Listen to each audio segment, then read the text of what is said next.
Welcome back to the last and third episode of the Firefly Lane series. Try saying that 5 times fast. It's kind of a tongue twister. I always kind of have to. I'm always usually tongue twisted or tongue tied. Tongue twisted, that's not even a word.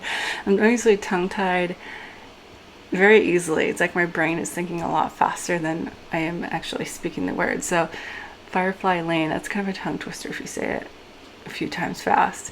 But anyway, welcome back, and I hope you guys enjoyed this little series I did. Stay tuned because I do have a, let's see, right now I am building a 8 plot, little 8 plots inside of a big plot. Sorry, I took a lot of brain power there. It's 11 p.m. I'm kind of tired, but before that, I do have a 6 plot coming up, as well as a 2 plotter, so that will be a 2-part series. So if you do enjoy the series, there will be quite a few of them coming up. There are also a few single houses as well, so if you don't like them, there's something for you. I trying to mix it up so it's not exactly the same format every time. I'm trying to make them interesting. I think I did touch base last time that I did take a break from building, and I felt like I was, just everything was coming out the same. It was just repeatedly the same thing. So I took a little break, but I did have a lot of videos, so it didn't really matter. And came back, and hopefully my more fresh and new ideas will kind of reflect in the builds themselves.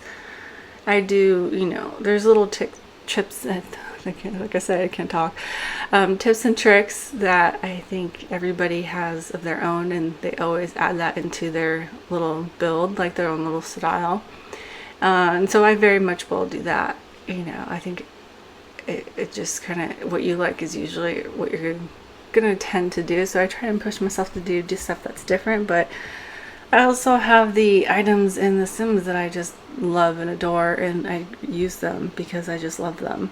And there's things in The Sims I just hate, and I'll never use them. Maybe I should do a video of a house full of things that I hate. I think I'm gonna do that next.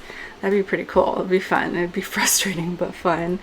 Other than that, I hope the audio is better this time. I found that recording at my office it was really, all I could hear is the echo, and the sound quality wasn't that great.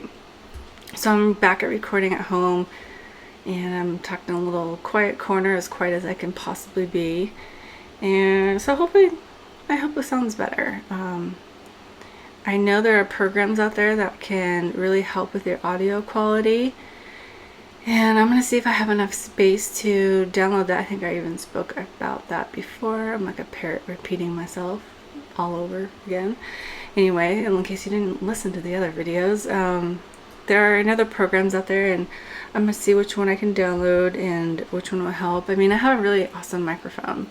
It's a Blue Yeti, so I know it has the power to sound amazing. It's just user error, which is, the problem most of the time. So we'll try to work on that. Let's see what else is new. I don't want to make this a really short voiceover because it's only been 4 minutes, and that's no fun. RAVENCREST is coming to visit me this next weekend, so we'll do a voiceover or something fun together and post to the channel. Maybe, a few different videos of voiceovers. I mean, I have enough of them to, for us to do voiceovers on. So, we'll figure out something. I know we're going to hit up Halloween Horror Nights at Universal Studios, as well as go to Disneyland. I have a pass, and since she's out here a lot, she has a pass. So that's always a very big plus. If you love Halloween and you live in Southern California, go to Disneyland because it's so cute. They have everything decorated for Halloween.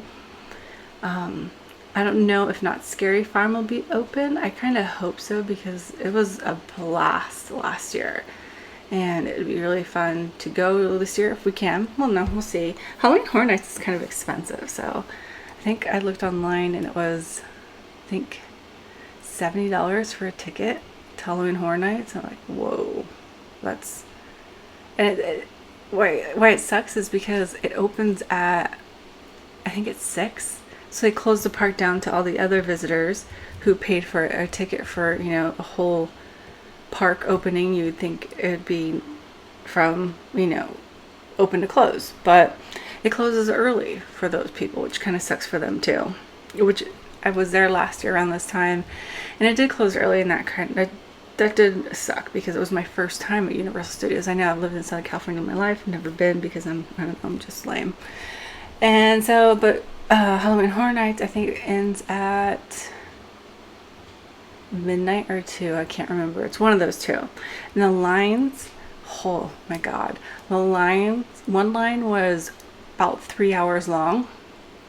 And that's down at the, not the back lot, but it's, I forgot what the lot was named, but it's down there in the lower part of the lots. And all those, I think there's 2 there that were just insanely long, and I was completely over it by then.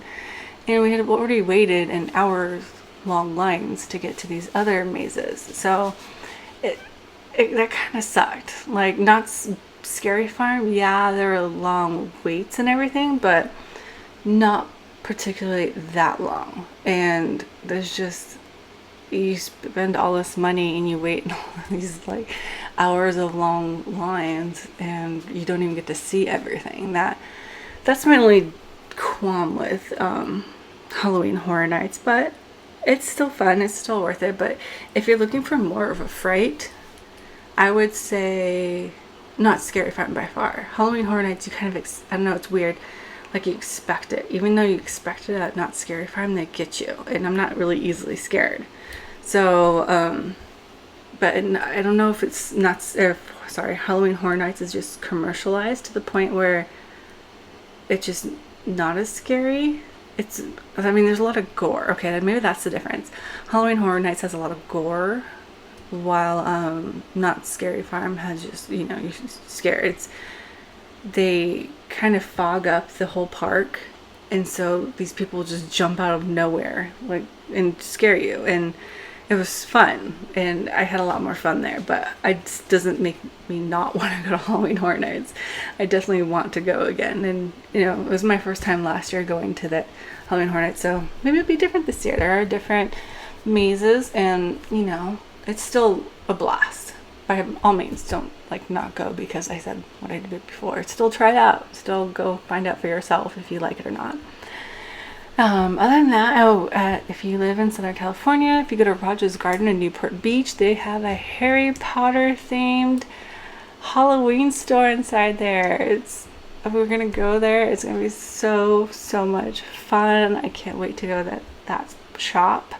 If you don't know, Rogers Garden is kind of like a high-end plant depot type place, and it has a little boutique inside. Actually, I think it's kind of big. It's been a long time since I've been there.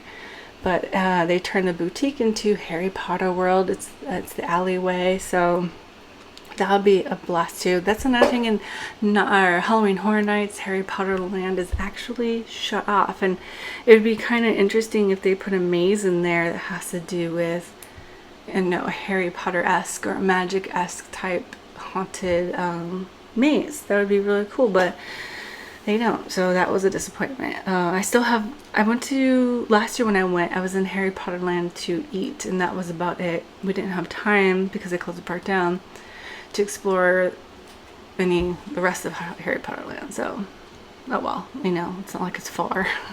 It's like an hour and 20 minutes, hour and a half away, so I'll just have to go again. So we're gonna do that. I don't know what else we're gonna do. Maybe find some other Halloween themed things. Her and I, we both love Halloween. It's our favorite time of year, so we're gonna celebrate in style hopefully this year. Maybe do some Halloween themed shopping, since all the shops are finally starting to get their Halloween stuff in. And that's about it. Just have fun, hang out. It's been a while since we've seen each other. But yeah, it'll be a blast, and hopefully you'll hear both of us at the same time on a sim build. She's never really done, no, she's never done a sim build. She likes mine, so I do the builds for her. see. I think that's about it. If you hear my dog in the background, he's running some kind of mischief, and I know he's going to be in trouble.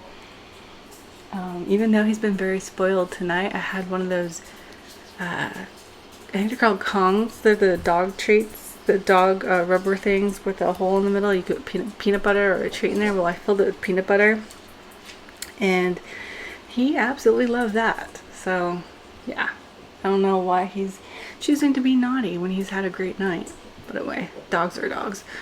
Maybe I should talk a little bit more about this build before I go, to be honest. If I didn't mention before, it's kind of like a boho chic inside. I did do this recording once already, and I just failed on so many things. I deleted it and decided to redo it, so I keep forgetting if I've talked about something or not, because it might have been in the last one. This is kind of a boho chic inside that particular build, surfer style cottage. And then here you can see I do the community landscaping.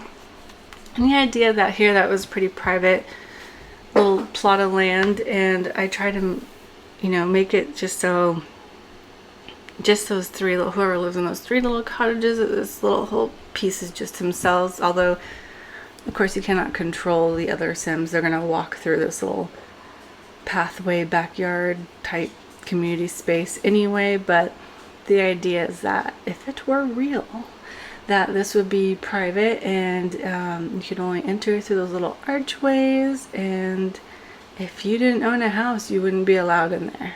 So that was the idea behind that. Add some, I love trees, but I have to put them at the end because they really irritate me in build mode. If you're building in, you know, play mode, that's one thing, because the trees will disappear when you get too close.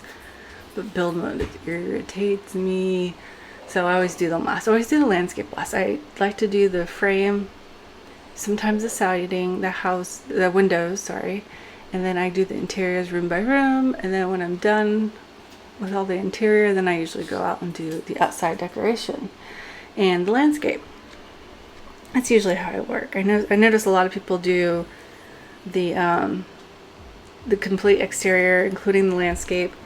Excuse me. And then they do, I told you it's late. And then they do the interior. So I guess it's all personal preference. See what else. There's, I can't, like I said before, in the other ones, it's been a while since I've done these. So I'm trying to remember what oh yeah, I put picnic tables. So like a little community picnic area, barbecue area. And I think on the other side has a bonfire area. But yeah, so I really hope you enjoyed these. I'll stop babbling now and get to publishing this sucker, and stay tuned. If you love sim builds, I've got a lot more awesome ones coming for you. If you like this video, give it a thumbs up and subscribe. I can't think it's too late, even though it's not really late. I just haven't had a lot of sleep. And I will see you guys shortly. Thanks for watching. Bye.